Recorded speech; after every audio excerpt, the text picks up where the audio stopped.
한번 따라 하실까요? 자신을 확정하라. 자신을 확증하라. 자, 고린도전서 13장은 사도 바울이 고린도 교회에 보내는 편지의 제일 마지막 내용, 제일 마지막 겉면입니다. 마지막으로 하고 있는 이야기입니다. 이 마지막으로 하고 있는 이야기는 어떤 의미에서 보면 비장한 이야기요, 사도 바울이 예언자적이고 선지자처럼 예수님이 다시 오실 심판 때를 염두에 두고 마치 그때 주님이 오셨을 때 우리가 어떤 자여야 하는지를 보여야 될 것을 상정하고 건면하고 있는 것으로 보입니다. 오늘 본문 1절에 보면 고린도 교회 아직도 사도 바울의 사도권을 의심하고 사도 바울이 전했던 복음을 믿지 않는 여전히 좀 문제 있는 사람들을 향하여 이렇게 건면합니다. 뭐라고 건면했을까요? 자, 1절 말씀 같이 한번 읽어볼까요? 시작.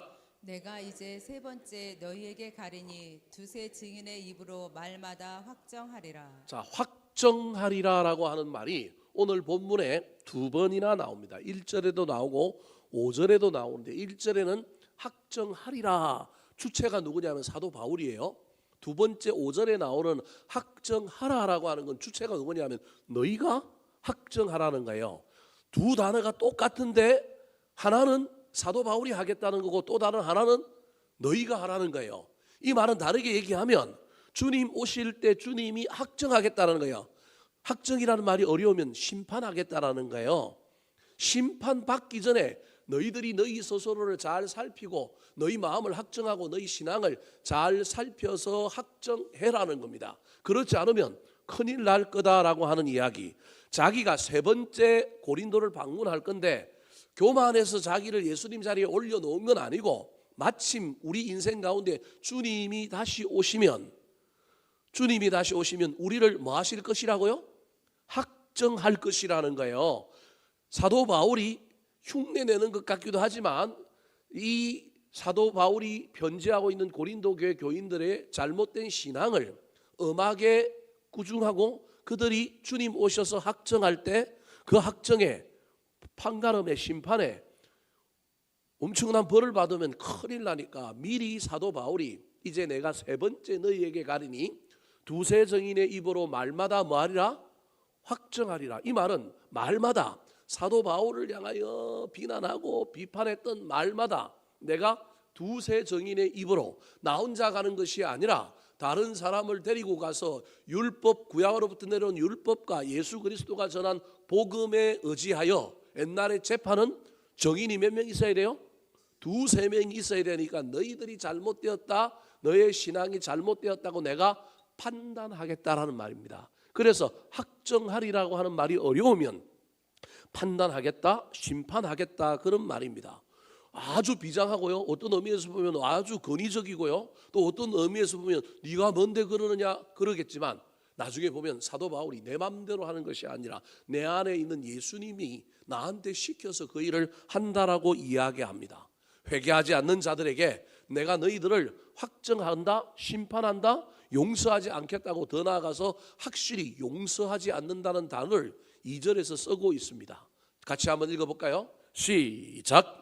내가 이미 말하였거니와 지금 떠나 있으나 두 번째 대면하였을 때와 같이 전에 죄 지은 자들과 그 남은 모든 사람에게 미리 말하노니 내가 다시 가면 용서하지 아니하리라. 두 번째 고린도 교회를 방문했을 때 분당과 파당 때문에 고린도 교회가 큰 위험에 있을 때 사도 바울이 가서 복음에서 벗어났다, 이건 틀렸다, 편지도 보냈을 뿐만 아니라 영적인 지도를 하고 왔단 말이에요. 그때 많은 사람들, 대부분의 사람들은 돌아서고 회개했는데 여전히 소수의 몇몇 사람들은 돌이키지도 않았고 사도 바울에 대하여 뒤에서 자꾸 이상한 소리를 하고 사람들을 부추기고 부정적이고 비판적인 말들, 특별히 마게도냐 지역으로 갔다가 다시 오기로 했는데 성령이 가로막아서 사도 바울이 못 갔는데 이게 인간적으로 신의도 없는 놈, 약속도 안 지키는 놈, 지가 와서 우리한테 질 것 같으니까 안 왔다는 둥, 뭐 이렇게 이야기하는 사람들이 있단 말이에요.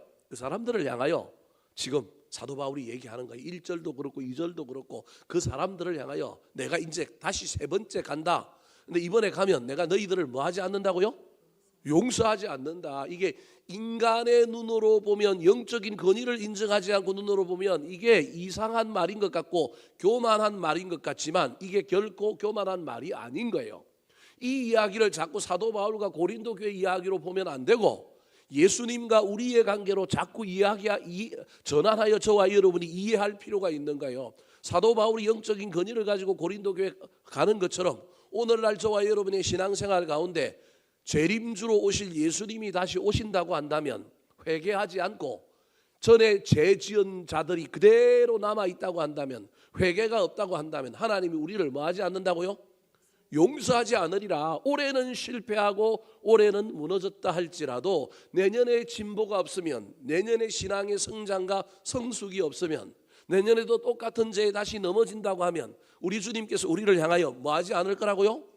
용서하지 않을 거라고 하는 의미로 받아들여야 한다는 거예요. 사도 바울이 지금 개인으로 막 자기 권위 내세우고 자기 체면 내세우는 것이 아니라 영적인 차원에서 지금 누구 대신으로 얘기하고 있느냐 하면 예수님을 대신하여 지금 고린도 교회의 영적인 권위를 가지고 이야기하는 거예요. 예전에는 사랑하는 마음으로 바보처럼 굴었고 그냥 싸워서 이길 수 있는데도 져줬고, 왜냐하면 자기의 연약함 때문에 누가 세워질 수 있어요? 고린도 교회가 세워질 수 있고요. 자기가 연약해야만이 하나님의 능력이 나타나니까 이길 수 있는데도 져줬고 따질 수 있는데도 따지지 않았는데 이제는 세 번째는 아니라는 거예요. 예수 그리스도의 그 권위와 그 권능을 가지고 내가 너희들한테 가면 회개하지 않는 자 절대 내가 가만두지 않는다. 1절에서는 그걸 내가 뭐 하겠다고요? 확정하겠다. 딱 정해가지고 오른쪽 왼쪽 양 염소 이렇게 정하겠다라는 것입니다. 왜 이렇게까지 사도 바울이 강하게 얘기할까요? 3절 말씀 한번 읽어볼까요? 3절 시작. 이는 그리스도께서 내 안에서 말씀하시는 증거를 너희가 구함이니 그는 너희에게 대하여 약하지 않고 도리어 너희 안에서 강하시니라. 뭐라고 얘기하느냐 하면 내 안에서 말씀하시는 증거를 너희가 뭐 했다고요? 구하였다. 무슨 말이냐 하면 뭐가 잘못됐고 이건 틀렸고 이건 복음이 아니고 이건 예수님이 하신 말씀이 아닌데 당신 왜 이렇게 얘기했습니까? 시비를 걸었던 사람들, 회개하지 않았던 사람들이 그 말하는 것을 대하여 이 사도 바울이 지금 뭐라고 얘기냐면 이는 그리스도께서 내 안에서 말씀하시는 증거를 너희들이 구했다라는 거예요. 다르게 얘기하면 이런 말입니다. 너희에게 구했다라고 하는 말은 시비거리, 질문거리를 구했는데 그 질문거리에 대한 답을 지금 이야기하겠다는 말인 동시에 더 나아가서 무슨 얘기냐면 사도 바울이 그동안에는 사랑하는 마음으로 참았는데 하나님 앞에 나아가서 하나님 이 문제를 어떻게 해야 되겠습니까? 건면도 하고 찾아도 가고 이랬는데 더 이상 회개하지 않는 저들을 어떻게 해야 되겠습니까? 라고 얘기했더니 아까 용서하지 않겠다고 했잖아요. 그 용서하지 않겠다고 하는 결론에 이런 것이 뭐냐면 이는 그리스도께서 내 안에서 뭘 주셨다고요? 말씀하시는 뭘 주셨다고요? 증거를 주셨다라는 거예요. 사실은 너희들은 나한테 질문을 구하고 비난을 구했는데 내가 그 질문과 비난에 대한 대답도 찾아보고 어떻게 그 비난을 다스릴까 생각하고 주님 앞에 나아가서 주님 어떻게 해야 되겠습니까? 그랬더니 우리 주님께서 그리스도께서 내 안에서 말씀하셔서 나한테 뭘 주셨느냐 하면 증거를 주셨다는 거예요. 무슨 증거를 주셨냐면 이 사람들은 더 이상 사랑할 필요가 없다. 더 이상 기다려서는 안 된다. 이제는 뭐 해야 되냐면 치리해야 된다. 이제는 확정해야 된다라고 하는 증거를 나한테 주셨다라는 거예요. 그러면서 뭐라고 하냐면 그는 너희에게 대하여 뭐하지 않고 약하고 도리어 너희 안에서 뭐하다고요? 강하시다라는 거예요. 이 말이 무슨 말이냐면 자기를 대신하여 설명하는 거나 마찬가지예요. 예수님의 하나님의 약함이 아니라 사랑인데 그 하나님의 약함이 사랑으로 약해졌다가 어느 순간이 되면 하나님의 약함은 더 이상 나타나지 않고 뭘로 나타난다고요?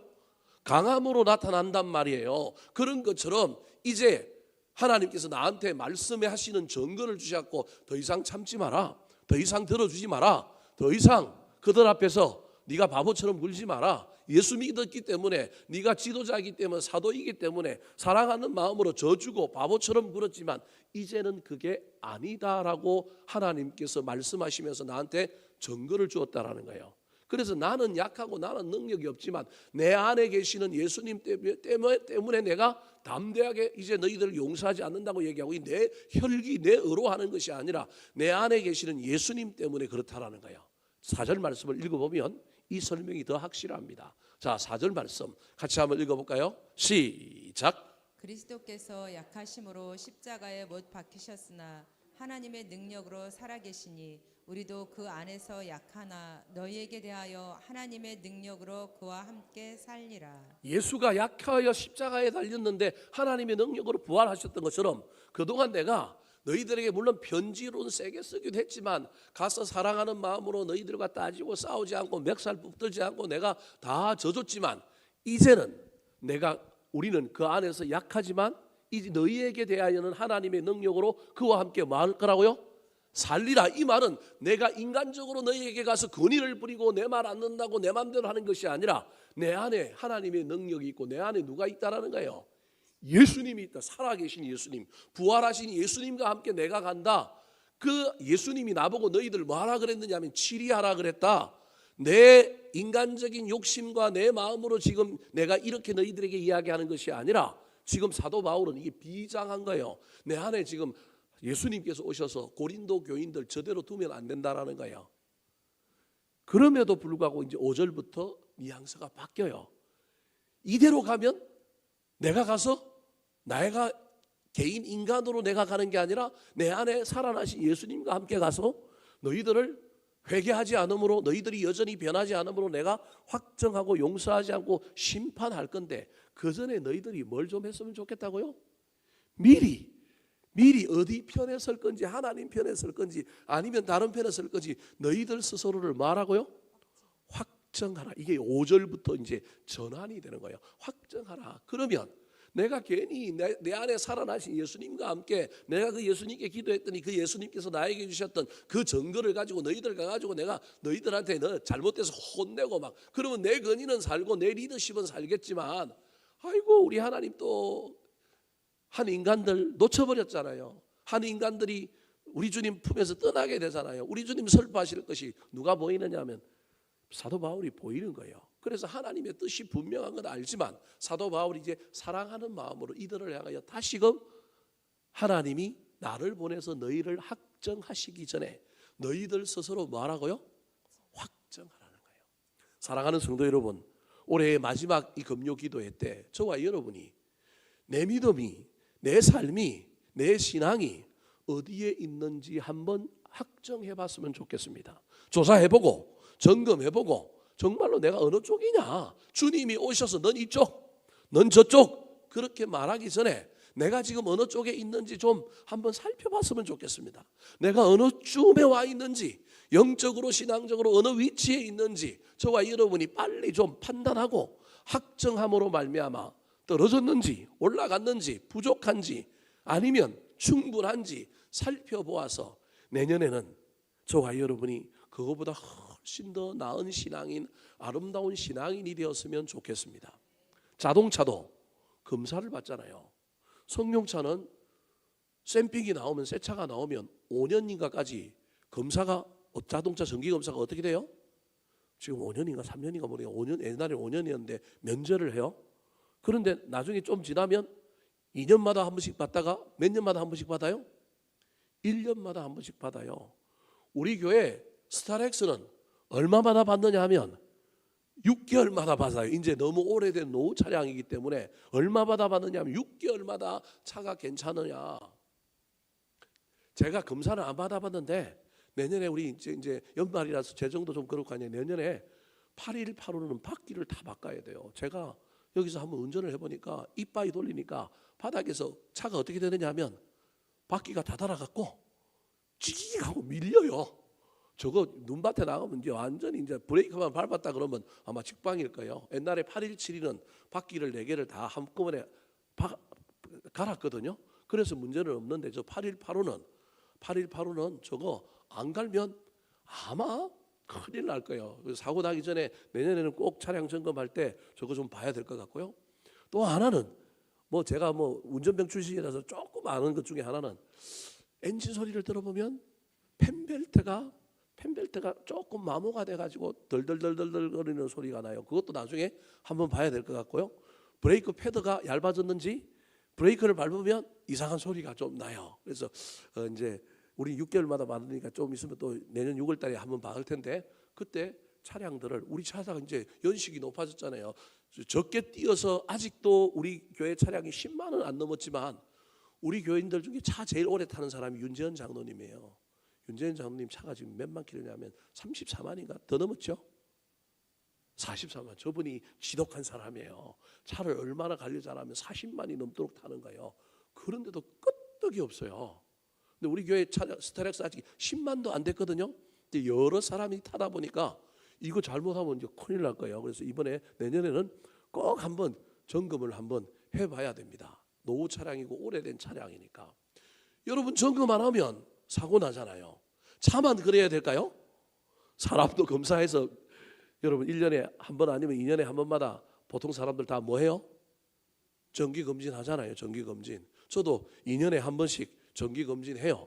교회 복리후생비에 돼 있는 거 가지고 건강 진단할 때 국가에서 해주면 조금만 보태면 검사할 수 있거든요. 그래서 7만 원인가 5만 원인가 7만 원인가만 보태면 검사할 수 있는데요. 이번에도 가서 지난 12일을 다니까 검사했는데요. 검사할 때마다 용적이 나와요. 검사할 때마다 3개인가 뗐어요. 또 3개인가 뗐다 5개인가 뗐는데 엄청 큰 걸 뗐는데 그나마 검사해 보니까 선종이라서 넘어갔어요. 그러면서 고개를 의사가 가우뚱하면서 2년마다 받을 게 아니라 잘못하면 몇 년마다 받아야 될 가능성이 있다고요? 1년마다 받아야 될 가능성이 있는데 아직 젊으니까 또 2년 후에는 꼭 오세요. 절대 놓치면 안 됩니다. 그러더라고요. 그래서 여하튼 검사만 할 때마다 여하튼 한 서너 개씩 띄어서 나와요. 그나마 띄어서 나오니까 다행이지. 만약에 한번 걸러버리면 4년차 되면 그놈이 커져갖고 뭐 어떻게 될지 알 수가 없잖아요. 사람도 검사를 하는데 육신도 검사를 하는데 왜 우리 영혼은 검사하지 않을까요? 교회에 무슨 검사 시트지가 있거나 그 뭐가 있어갖고 우리 신앙을 딱 검사해갖고 문제 뭐 이거 보완하시오 이렇게 딱 나오면 얼마나 좋을까요? 그러면 아마 다들 교회 안 나올걸요. 예, 교회 문 딱 통과할 때 그냥 딱 아마 한 30년 되면 AI가 그런 거 나오지 않을까요? 교회 문 딱 통과하면 당신의 신앙적으로 뭐가 문제가 있습니다. 딱 나오면 예, 다 깜짝깜짝 놀래고요. 남이 볼까 봐 살짝 들어가야 되고요. 뭐 이래야 되지 않을까요? 여러분, 이 연말에 저와 여러분이 우리의 신앙을 미리 뭐 해봐야 되느냐 하면 확정해봐야 됩니다. 내가 확정 안 하면 누가 확정하신다고요? 하나님이 확정하신다라는 거예요. 자, 그렇다면 무엇을 가지고 어떻게 확정해야 될까요? 우리가 우리의 신앙을 확정하기 위하여 우리가 해야 될 질문이 오늘 본문 5절부터 3개가 나오네요. 첫 번째 질문입니다. 우리가 우리 자신의 신앙을 확정하기 위하여 따라 하시겠습니다. 믿음 안에 있는가? 믿음 안에 있는가? 저와 여러분이 나 자신을 향하여 영적으로 너 믿음 안에 있니라고 나한테 우리 각자가 물어야 한다는 거예요. 아이고 무슨 그런 말이 어디 있어요 목사님. 우리가 교회를 다니는데 신앙생활을 하는데 근데 믿음 안에 있니라고 하는 이 질문이 궁극적으로는 어떤 질문일지 한번 5절을 한번 읽어볼까요? 자, 5절 말씀 같이 읽겠습니다. 시작. 너희는 믿음 안에 있는가? 너희 자신을 시험하고 너희 자신을 확증하라. 예수 그리스도께서 너희 안에 계신 줄을 너희가 스스로 알지 못하느냐? 그렇지 않으면 너희는 버림받은 자냐? 내가 믿음 안에 있는가? 이 질문을 해야 되는 거예요. 확정하기 위해서는. 근데 이 질문의 핵심을 저와 여러분이 신앙생활을 하느냐, 교회를 나오느냐, 예배를 드리느냐, 금요기도에 참석했느냐, 물론 이런 지표도 저걸 평가하는 기준은 될 수 있지만 5절에서 너희가 믿음 안에 있는가 너희 자신을 시험하고 너희 자신을 확정하라라고 하면서 구체적인 기준 하나를 알려줘요. 그 기준이 뭐예요? 예수 그리스도가 너희 안에 계시냐? 그러니까 네가 믿음 안에 있느냐를 다르게 얘기하면 네 안에 누구 있냐? 우리 예수님 이렇게 얘기하면 기분 나쁘실지 모르겠지만 예수님 있냐? 예수 있냐라고 물어보라는 거예요. 다르게 얘기하면 저와 여러분 일상의 삶 속에 24시간 365일 늘 일 질문을 할 수는 없지만 문득 저와 여러분이 살다가 내 안에 예수님 있나? 한번 가슴을 쳐다보고 가슴을 한번 만져보고 저와 여러분이 그래야 한다는 거예요. 근데 우리는 그런 사람들도 있지만 이게 아니라 그냥 난 교회 나오고 난 예배 드리고 난 오늘도 금요기도에 나왔기 때문에 나는 믿음 안에 있다라고 생각하는데, 믿음 안에 있다고 생각하지만 거꾸로 그 질문을 바꾸어서 지금 내 안에 예수님이 있는가 물어볼 때 깜짝깜짝 놀랄 수 있다는 사실을 저와 여러분이 인정해야 합니다. 확정하다라고 하는 단어가 헬라어로 도키마제테라고 하는 말인데, 이건 증명하라다 이런 뜻입니다. 증명해라는 거예요. 내 안에 예수가 있다라는 걸 여러분 나만 느끼는 것이 아니라 사람들에게도 어떻게 돼야 된다고요? 증명되어야 된다라는 거예요. 그래서 믿음 안에 있다라고 하는 말은 다른 말로 내 안에 누가 있느냐 하면 예수 그리스도가 계시다라고 하는 것이라는 거예요. 믿음 안에 있다는 건 내 안에 예수님이 있다는 거예요. 내 마음 중심 보좌에 예수님이 있는 것이 믿음 안에 있는 거다. 예배 드린 그런 거, 그분이 계시니까 예배 드리죠. 그분이 내 안에 있어서 내가 믿어지니까 신앙생활 하긴 하는데, 때로는 저와 여러분이 내 안에 주님이 있는 줄 모르고 잠시 외출한 줄도 모르고, 아니 영원히 내 안에 안 계신 줄도 모르고 나는 그냥 믿음 안에 있다고 가다 보면 주님이 오셨을 때, 우리를 확정할 때 우리는 엄청난 비극을 경험할 수도 있다라는 거예요. 그래서 우리 스스로 늘 일마다 때마다, 때로는 특별한 일이 있을 때마다, 때로는 문득 저와 여러분이 나 자신을 향하여 내가 믿음 안에 있나? 내 안에 예수님 있나? 저와 여러분이 내 안에 예수 그리스도의 임재가 있는지 없는지를 살펴봐야 합니다. 내 안에 예수님이 있는 줄도 모르고 여러분 남한테 예수님이 있느냐 없느냐 늘 이야기하다가 여러분 큰일 나지 않습니까? 예수님도 남을 비판하기 전에 내 눈에 뭘 보라고요? 덜보를 먼저 보라고 그랬지 않습니까? 고린도 교인들이 사도 바울의 외적인 모습, 언변이 약하다 그런 잘 쓰는데, 사도 바울은 예수님을 직접 본 제자가 아니다. 수많은 걸 가지고 저 안에 예수가 있는가, 저 사람이 믿음이 있는가 늘 의심했단 말이에요. 근데 이에 대하여 사도 바울이 뭐라고 얘기하고 있냐면, 사도 바울은 시험할 대상은 내가 아니라 너희들이 너 자신을 뭐 해봐야 된다고요? 시험해봐야 한다는 거예요. 내 안에 예수님이 있는가? 믿음이 있다는 거 다 알고 있지만 그럼에도 불구하고 그 믿음의 핵심이 내 안에 예수님이 있는 건데, 내 안에 예수님이 있는지 없는지는 시험해보지 않고 살펴보지 않고 자꾸 딴 사람 보면서 예수 있니 없니, 믿니 안 믿니, 신앙이 있니 없니, 믿음이 적니 크니 그렇게 얘기하면 큰일 난다는 것입니다. 사랑하는 성도 여러분, 일과 믿음을 혼돈하면 안 됩니다. 일 열심히 한다고 그게 믿음이고요. 일 열심히 한다고 내 안에 예수님이 있다? 아닙니다. 나의 악과 나의 도끼로 일할 수 있습니다. 주님 없어도 충분히 교회 안에서 일합니다. 나중에 물론 그 차이가 분명히 드러나지만 여러분 일 많이 했다고, 일 열심히 했다고 내 안에 예수님이 있다고 착각하면 큰일 납니다. 예수 없이도 얼마든지 일합니다. 그래서 나중에 그 일한 결과가 나중에 문제를 일으킵니다. 자주 특별히 연말이 되면 저와 여러분이 내가 믿음 안에 있는가, 내 안에 예수님이 있는가 물어보는 저와 여러분이 되었으면 좋겠습니다. 그때 주님 없다면 주님 사모합니다. 내 안에 임하여 주십시오. 내가 주님을 주인으로 삼았는데 주님 어디 계십니까? 내 안에 계셔야만이 오셔서 나한테 말씀하셔야지 내가 주님을 모시고 종으로 살 수 있지 않겠습니까? 우리 주님께 기도함으로 다시금 주님의 임재와 인도와 그 주님 앞에 순종하며 동행하며 그 은혜에 감사하는 삶을 살아가는 저와 여러분이 되기를 예수님의 이름으로 축원합니다. 두 번째, 하나님께서 우리를 확정하기 전에 우리 스스로가 먼저 우리 자신을 확정하기 위해서는 어떤 질문을 해야 될까요? 따라 하시겠습니다. 선을 행하고 있는가? 선을 행하고 있는가? 7절 말씀 같이 한번 읽어볼까요? 7절입니다. 시작. 우리가 하나님께서 너희로 악을 조금도 행하지 않게 하시기를 구하노니 이는 우리가 옳은 자임을 나타내고자 함이 아니라 오직 우리는 버림받은 자 같을지라도 너희는 선을 행하게 하고자 함이라. 자, 사도 바울이 고린도 교회 교인들을 향하여 첫 번째 했던 질문이 너 좀 확정해라. 믿음 안에 있는가 확정해라. 믿음 안에 있다는 말은 예수 그리스도가 네 안에 있는데 예수 그리스도가 네 안에 있는지 너 임재를 좀 확인해 봐라. 그런데 네 혼자 안에 있다고만 주장하면 안 되고 내 안에 예수 그리스도가 있다라는 것을 세상 사람들에게 증명하라가 확정하라니, 그 증명은 내 안에 있는 예수 그리스도로 말미암아 내가 선을 행하고 있는가. 물론 이 선은 세상의 윤리 도덕적인 기준의 선은 아닙니다.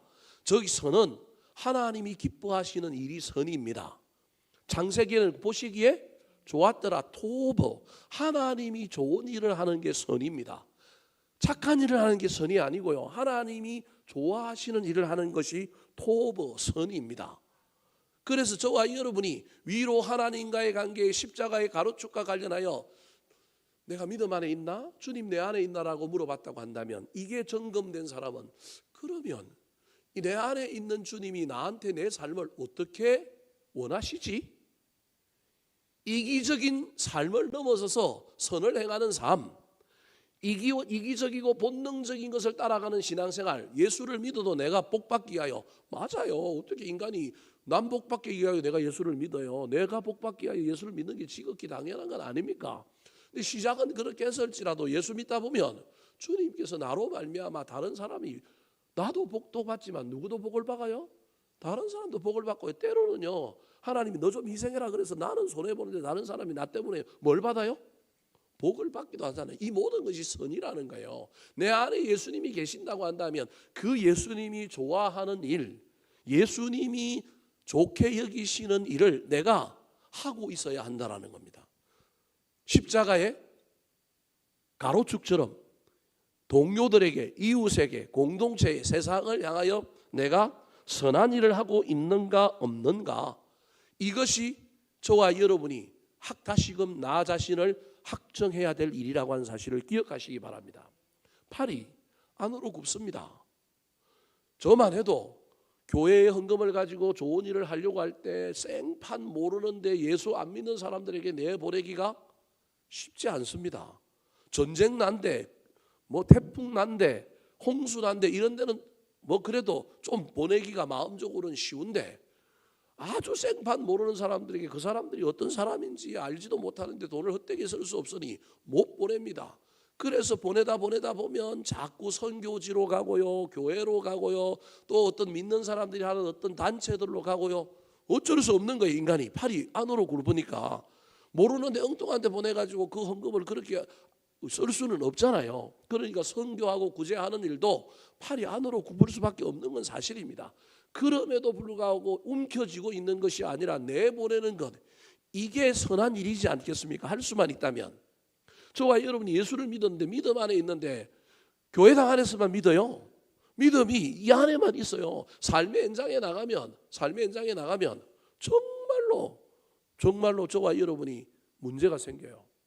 어제 장례가 나서 목포를 갔다 오면서 최근에 한소만교회 장로님 한 분이 그 교제하다가 저한테 푹 빠져갖고, 이분이 제가 어디 간다 그러면 무조건 수행 비서처럼 따라붙어요. 노예에 이제 일을 하시는 분인데, 이분이 뭘 하시는 분이냐면 인테리어를 하시는 분이에요. 건축학과를 나와가지고 안경점이라든지 세상에 이런 어떤 그 상업적인 시설 인테리어를 하다가 갑자기 이분이 하나님 음성을 듣고, 너 그 좋은 재주를 가지고 세상 일만 하지 말고, 세상 일을 할 때 돈을 많이 벌었대요. 돈을 많이 벌었는데 그 일을 하지 말고 너 하나님 일을 하는데 교회를 좀 인테리어하고 하는데 도와주고 세상보다 좀 싸게 해줘라. 그래서 이분이 교회 인테리어를 하는데 다른 데 반값 정도로 거의 들어가요. 그러니까 열광을 하는 거예요. 쌀 뿐만 아니라 이분이 최선을 다하여 교회 인테리어를 해요. 그래서 이분이 어느 날 저한테 전화 와서, 목사님 교회는 인테리어 안 해요. 그리고 우리 교회로 와서 한번 보고 갔어요. 그래서 쭉 보고 가더니만, 목사님 이거 저한테 맡기면, 이거 원래 다른 데 맡기면, 제가 다른 데 견적을 한번 받아봤거든요. 다른 데 견적을 받아봤는데 이 내부만 하는데 2억이에요. 천장고가 높아갖고 내부만 하고 천장 고치는데 2억이에요. 로비도 아니에요. 여기만 하는 데가 2억이에요. 이 인테리어가 평당 300만 원, 350만 원 이렇게 들어가 있는 거예요. 우리 이게 지금 얼마냐면요, 이게 90평이거든요. 그럼 300만 원 하면 3, 9, 27 얼마예요? 2억 7천이잖아요. 근데 이게 천장이 어때요? 높잖아요. 그러니까 이게 2배란 말이에요. 2배. 그래서 여러분 2억 3억 해도 이게 사실은 비싼 게 아니에요. 근데 이분이 와갖고 저한테 뭐라고 얘기한다고요? 7천이면 한대요. 아니, 제가 하겠다는 게 아니에요, 여러분. 저는 안 할 겁니다. 제가 절대 저 있을 때까지는 안 하려고, 제가 그동안 고생을 많이 했기 때문에 절대 안 하려고 그래요. 7천이면 된다라는 거예요. 그래서 제가 장로님 어떻게 그렇게 싸게 들어가십니까? 그랬더니 이제 자기가 여러 가지 이야기를 하는 거예요.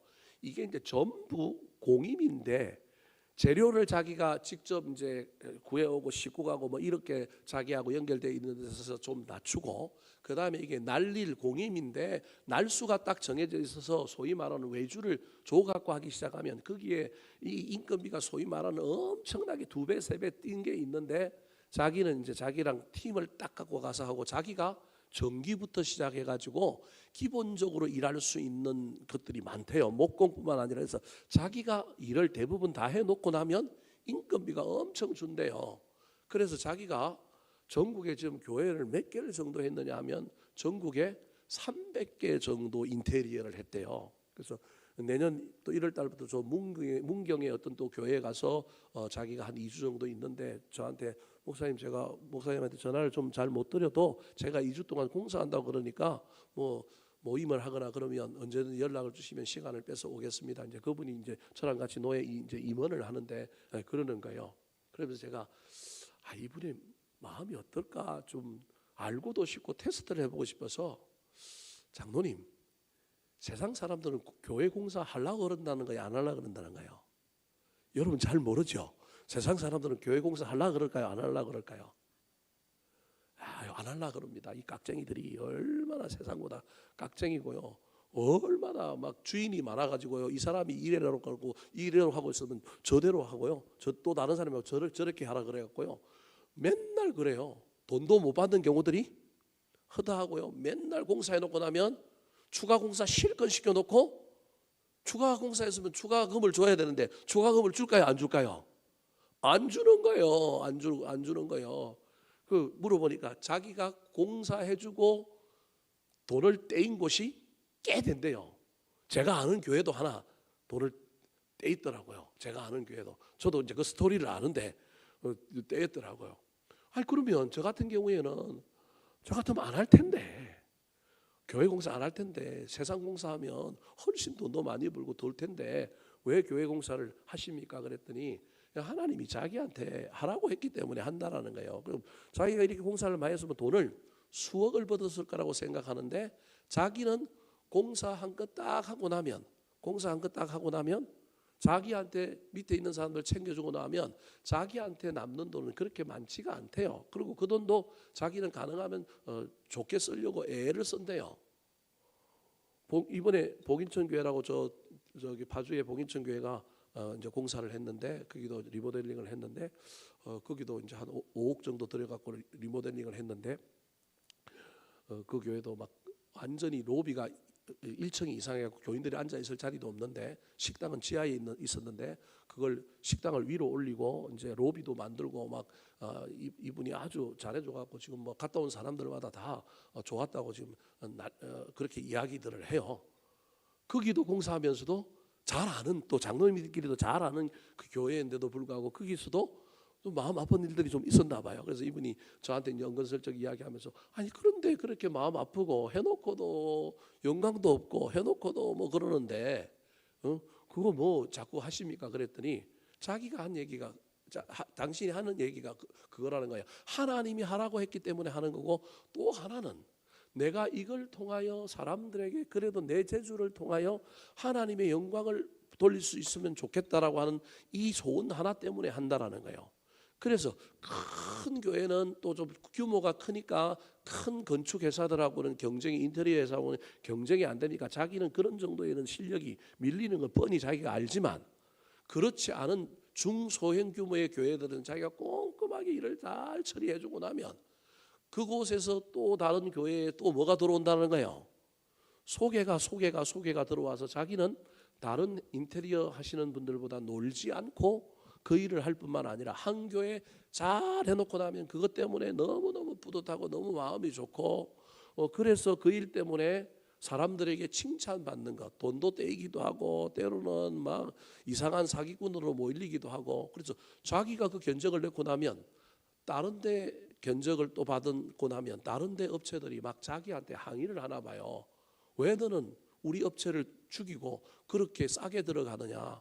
자기는 이익을 안 남기는 건 아닌데 남기는데 이렇게 좀 아끼고 이렇게 해서 하는 일들을 하는데 자기가 아마 제대로 공사 대금을 받고 그렇게 했으면 지금 떼부자가 되었을 거라는 거예요. 그럼에도 불구하고 먹고 살 정도 하고 지금 뭐 70이 다 돼 가는데도 불구하고 이제 여전히 이 일을 할 수 있고 또 자기가 시간을 나름대로 낼 수 있으니 이것 또한 감사하다 그러면서 오늘 읽었던 이 본문의 말씀을 자기가 받은 말씀이라고 저한테 얘기를 쭉 하는 거예요. 하면서 선을 행하는 것이 얼마나 중요한지를 자기는 알고 있기 때문에 어떻게 교회 공사만 하려고 한 게 아닌데 이제 교회 공사만 하게 되었고 수많은 목사님들, 수많은 장로님들, 수많은 건축위원장들 만나면서 정말로 때로는 믿음이 약해지고 때로는 같은 예수 믿는 사람들끼리 너무 세상 사람들도 못한 것 때문에 막 힘이 들기도 하지만 그거 바라보고 하면 전혀 안 되고 하나님의 교회를 잘 만들고 아름답게 꾸미는 것 이 목표 하나. 그래서 어떤 공사는 실컷 했는데 남는 돈 하나도 없는 공사도 있고 어떤 건 막 사기꾼 비슷한 사람이 나타나가지고 막 계약서에 없는 것도 막 해주기로 했다고 그래갖고 막 우기고 싸우려고 하니까 안 됐고 또 소개해준 사람이 있으니까 소개해준 사람 때문에 자기 목사님 때문에 또 이거 하다가 안 해버리면 자기 목사님이 또 영광을 가질 것 같으니까 울며 겨자 먹기로 이렇게 했던 이야기들을 갔다 오면서 그 이야기만 들어도 막 시간이 다 가는 거예요.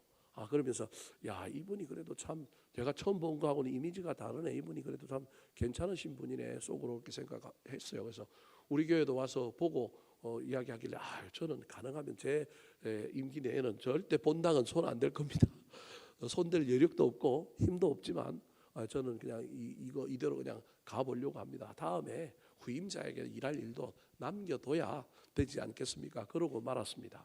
무슨 얘기를 하려고 제가 이 장로님 얘기를 하고 있냐면 이 장로님에게 신앙의 아주 중요한 목표 중에 하나는 돈을 버는 게 아니고 선을 행하는 거였어요. 그의 선은 뭐냐 하면 하나님의 전을 자기가 공사할 때 가장 아름답게 가장 좋은 재료로 가장 싸게 어떻게 하면 할 수 있을까? 그래서 아이디어도 엄청 내고요. 같은 공사 기법인데도 재료가 적게 들어갈 수 있는 방법은 뭔가 하고요. 저쪽에서 남았던 재료가 있으면 이쪽에 이야기할 때 이 재료가 남아서 이걸 쓰면 내가 이 재료는 어차피 남은 돈이기 때문에 공사비에 안 치우고 할 수 있는데 이 재료를 써도 되겠습니까? 라고 물어보고 디자인마다 다 색감이 다 다르니까 그런데 그렇게 해서 남은 공사 자재들을 계속 일해서 쓰는 거예요.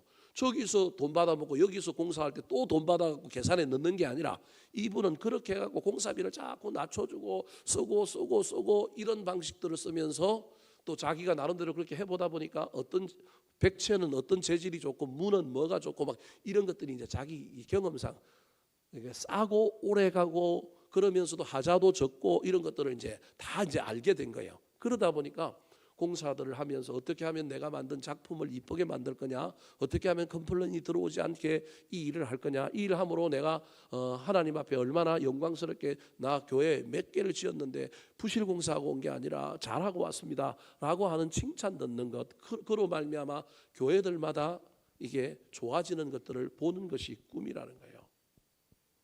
사랑하는 성도 여러분, 저와 여러분의 신앙생활을 우리 하나님 앞에 나아가서 우리가 점검받기 전에 반드시 저와 여러분의 삶을 인간이라 자기 삶을 주체하기도 힘들지만 좀 이기적인 나의 삶을 조금만이라도 이타적으로 돌릴 수는 없을까? 이게 저와 여러분이 점검해야 될 삶입니다. 계속 퍼다주고 계속 그렇게 살 수는 없습니다. 그럼에도 불구하고 기본적으로 내 삶을 유지하고 영위하고 누리고 모으고 자식들을 위하여 물려주고 그럼에도 불구하고 그 와중에 나는 내 삶을 다른 사람을 위하여 좀 쓰고 있는가?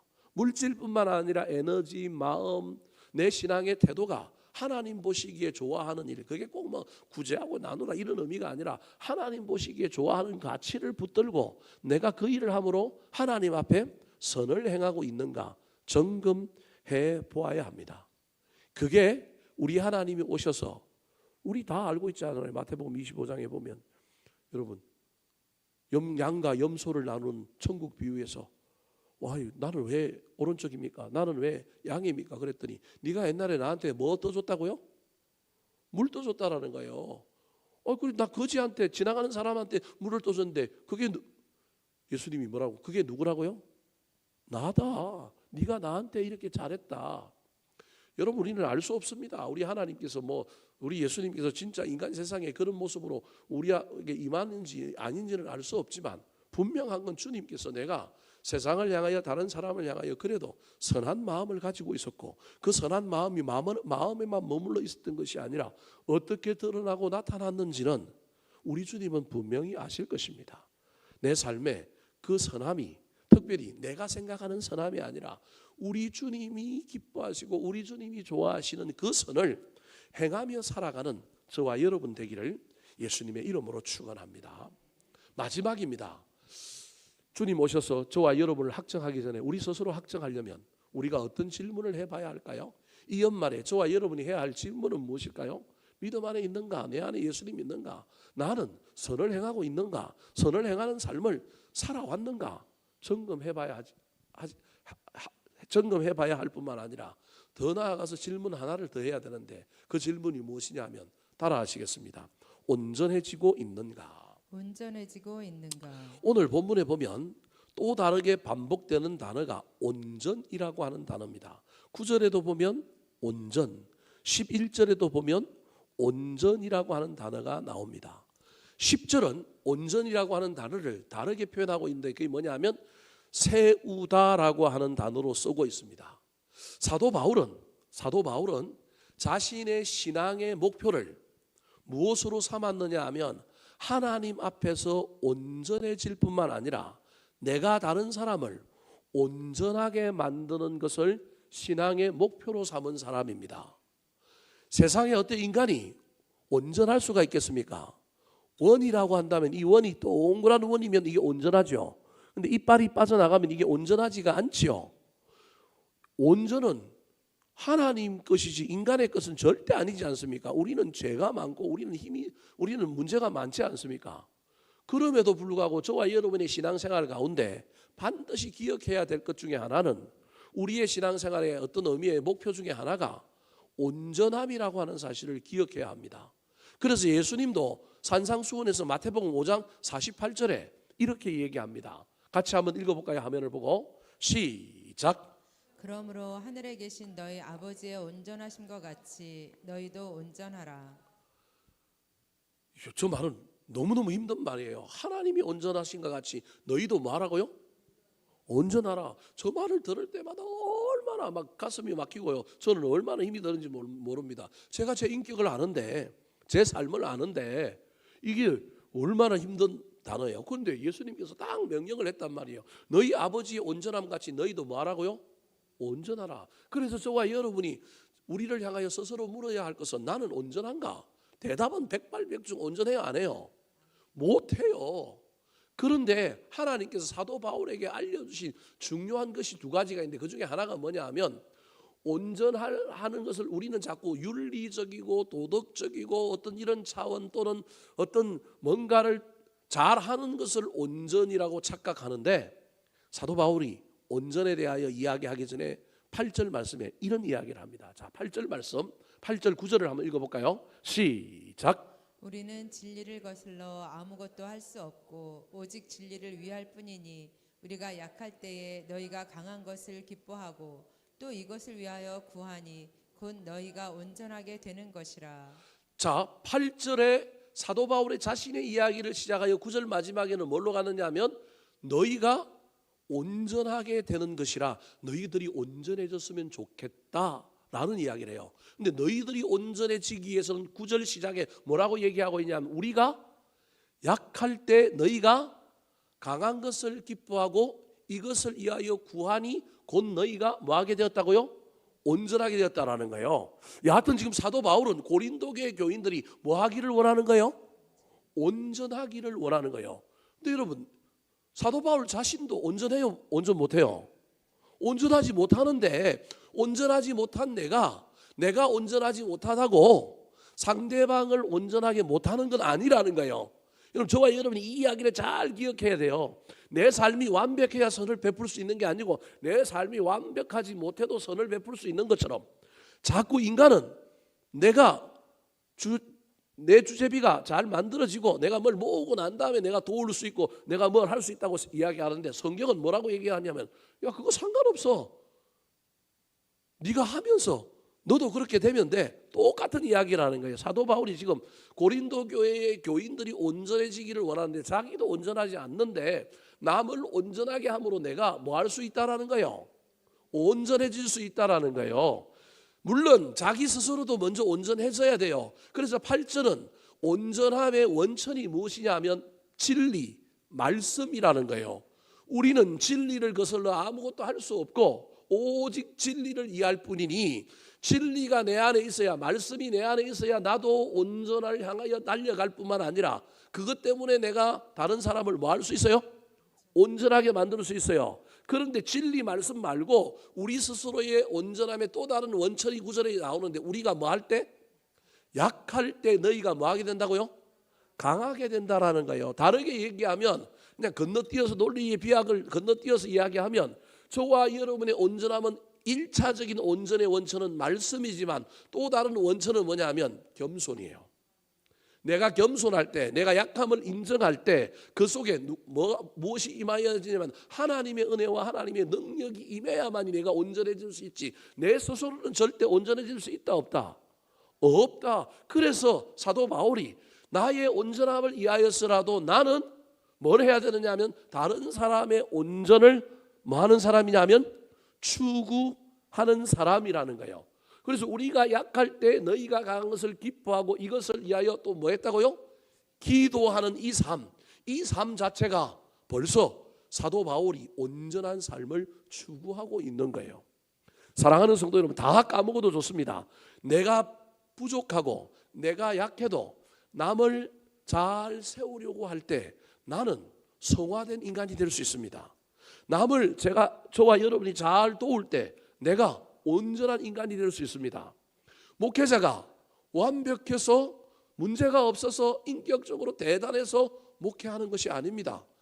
제가 여러분에게 비밀을 말씀드릴게요. 목회하다 보니 지가 어떻게 돼요? 조금 고상해집니다. 제 경험입니다.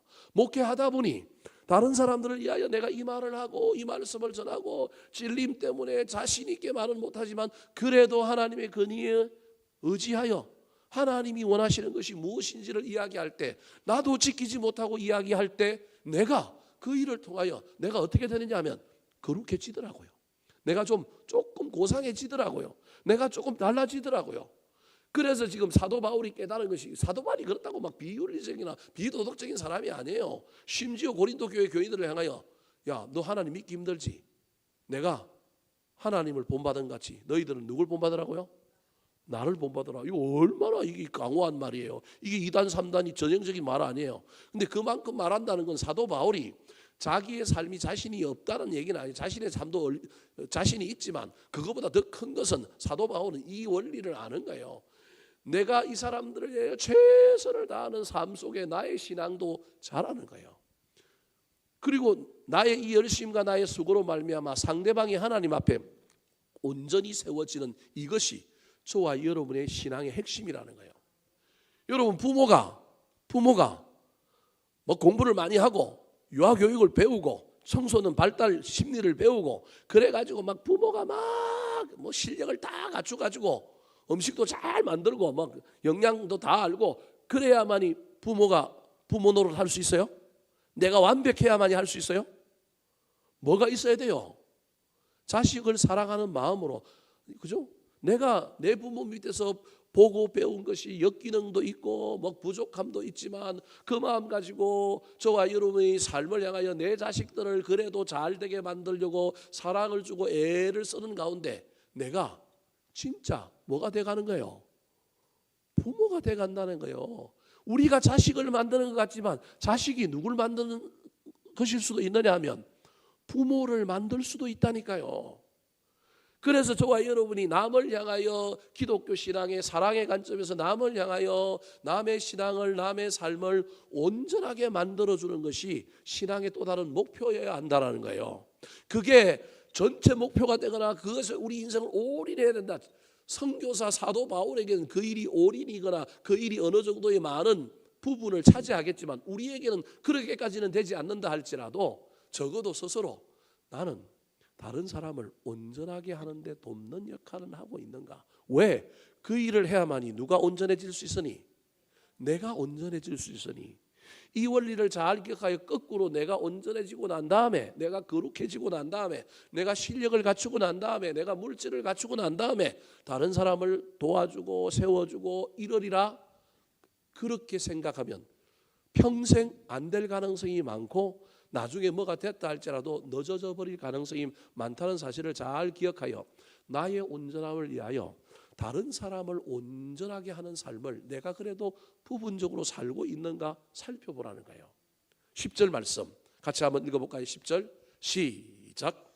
그러므로 내가 떠나 있을 때에 이렇게 쓰는 것은 대면할 때에 주께서 너희를 넘어뜨리려 하지 않고 세우려 하여 내게 주신 그 권한을 따라 엄하지 않게 하려 함이라. 온전함을 무슨 단어로 표현하고 있냐면 세운다. 사도 바울이 뭐 너희들이 나를 평가하기에 뭐 언변은 부족하고 얼굴은 못생겼고 뭐 예를 들 것 같으면 뭐 나도 봐도 성격적으로도 봐도 막 너희들이 나한테 불만이 있는 게 많이 있지 않느냐. 그럼에도 불구하고 나는 너희들을 세우려 한다. 이게 하나님이 나한테 주신 사명이요 내 삶의 기본 관점이다.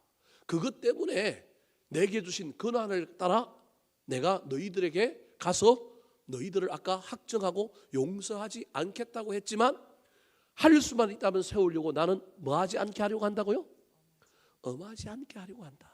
시작은 학정하리라, 용서하지 않으리라 그래 놓고는 지금 끝은 뭐예요? 내가 권한을 따라 가서 너희들을 학정하더라도 뭐 하지 않게 하려고 한다고요? 엄하지 않게 하려고 한다.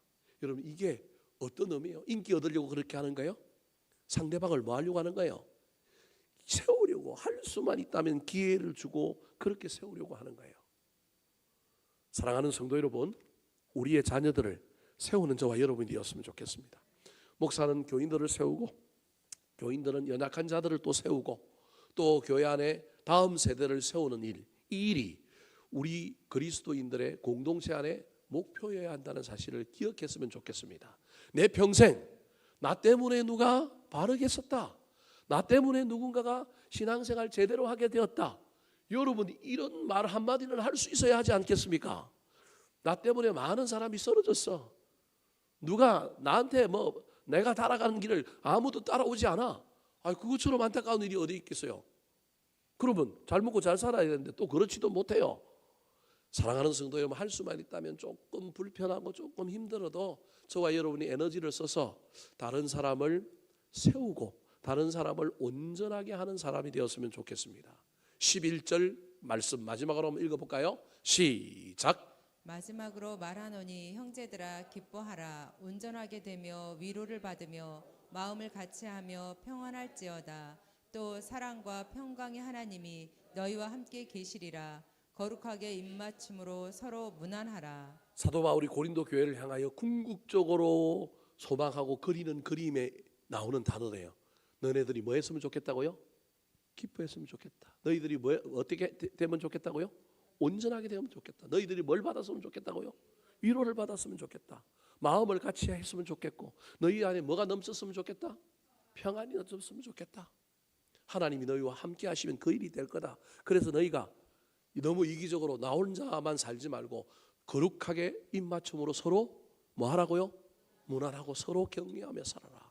내년에 우리 교회가 그런 공동체가 되었으면 좋겠습니다. 우리 공동체 안에 기쁨도 넘치고 온전함도 넘치고 위로도 넘치고 하나님이 우리 공동체 안에 함께 있어서 나 혼자만 목표를 향하여 달려가면 대가 아니라 가다가도 뒤도 한번 돌아보고 어쩔 수 없이 갈 수밖에 없는 존재지만 두 손 잡고 다 갈 수 있으면 좋겠지만 어쩔 수 없어요.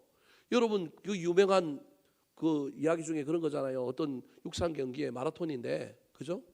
1등이 들어오는데 2등이가 3등이가 오는 친구가 갑자기 결승선 앞두고 어떻게 됐어요? 쓰러져 버렸어요. 4등이 그냥 지나가요? 5등도 그냥 지나가요?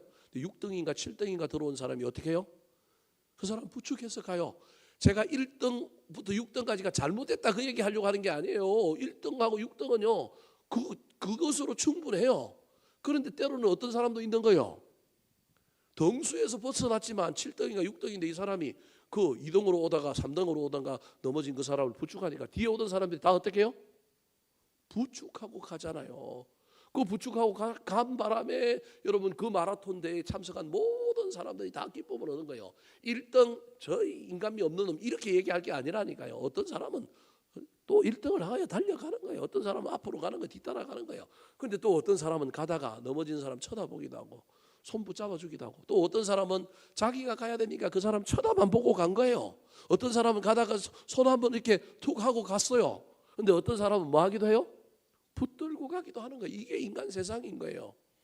저와 여러분의 인생에 적어도 쳐다도 볼 수 있고 때로는 나 혼자 어떤 때는 결승점을 향하여 달려갔지만 우리가 누군가를 온전하게 하는 인생이어야 하지 않겠습니까?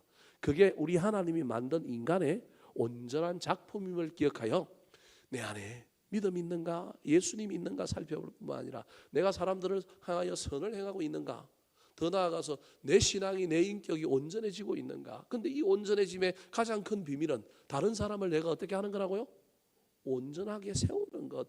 이것이라고 하는 사실을 잘 기억하여 우리가 다 세워지고 난 다음에 다 온전해지고 난 다음에 뭘 할 것이다 생각하지 말고 부족해도 저와 여러분이 다른 사람을 향하여 조금이라도 마음을 여는 내년 한 해가 되기를 예수님의 이름으로 축원합니다. 한번 따라 하실까요? 자신을 확정하라. 자신을 확증하라. 믿음 안에 있는가? 믿음 안에 있는가? 선을 행하고 있는가? 선을 행하고 있는가? 온전해지고 있는가? 온전해지고 있는가?